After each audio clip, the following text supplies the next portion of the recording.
भागवत पुराण के अनुसार यह माता तुलसी की संपूर्ण कथा है। तुलसी से जुड़ी एक बहुत ही प्रचलित कथा है। श्रीमद् भागवत पुराण में इनके अवतरण की दिव्य लीला कथा भी बताई गई है। एक बार शिव ने अपने तेज को समुद्र में फेंक दिया था। उससे एक महातेजस्वी बालक ने जन्म लिया।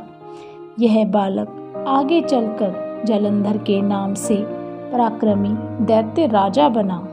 इसकी राजधानी का नाम जलंधर नगरी था। दैत्यराज कालनेमी की कन्या वृंदा का विवाह जलंधर से हुआ। जलंधर महाराक्षस था। अपनी सत्ता के मद में चूर उसने माता लक्ष्मी को पाने की कामना से युद्ध किया, परंतु समुद्र से ही उत्पन्न होने के कारण माता लक्ष्मी ने उसे अपने भाई के रूप में स्वीकार किया।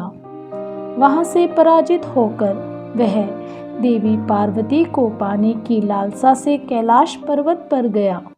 भगवान देवाधिदेव शिव का ही रूप धरकर माता पार्वती के समीप गया, परंतु मां ने अपने योग बल से उसे तुरंत पहचान लिया तथा वहां से अंतर्ध्यान हो गई। देवी पार्वती ने क्रुद्ध होकर सारा वृतांत भगवान विष्णु को बताया। जलंधर की पत्नी वृंदा अत्यंत पतिव्रता स्त्री थी। उसी के पतिव्रत धर्म की शक्ति से जलंधर न तो मारा जाता था और न ही पराजित होता था। इसलिए जलंधर का नाश करने के लिए वृंदा के पतिव्रत धर्म को भंग करना बहुत ही जरूरी था।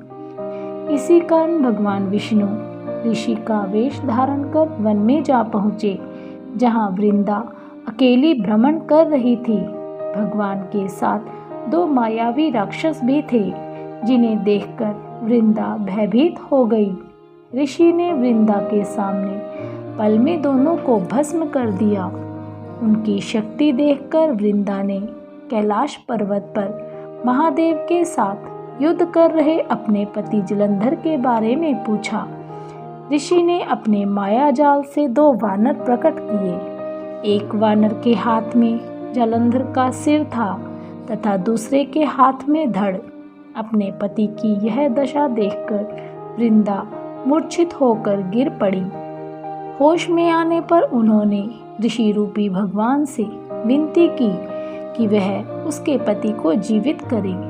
भगवान ने अपनी माया से पुनः जलंधर का सिर धड़ से जोड़ दिया, परंतु स्वयं भी वह उसी शरीर में प्रवेश कर गए। वृंदा को इस छल का जरा भी आभास न हुआ। जलंधर बने भगवान के साथ वृंदा पतिव्रता का व्यवहार करने लगी, जिससे उसका अस्तित्व भंग हो गया। ऐसा होते ही वृंदा का पति जलंधर युद्ध में हार गया। इस सारी लीला का जब वृंदा को पता चला तो उसने क्रुद्ध होकर भगवान विष्णु को शिला रूप होने का श्राप दे दिया तथा स्वयं जलंधर के साथ ही सती हो गई। जहाँ वृंदा भस्म हुई वहाँ तुलसी का पौधा उत्पन्न हो गया। भगवान विष्णु ने वृंदा से कहा, हे वृंदा, तुम अपने अस्तित्व के कारण मुझे लक्ष्मी से भी अधिक प्रिय हो गई हो। अब तुम तुलसी के रूप में सदा मेरे साथ रहोगी। जो मनुष्य भी मेरे शालिग्राम रूप के साथ तुलसी का विवाह करेगा, उसे इस लोक और परलोक में विपुल यश की प्राप्ति होगी। जिस घर में तुलसी होगी वहाँ यम के दूत भी असमय नहीं जा सकते।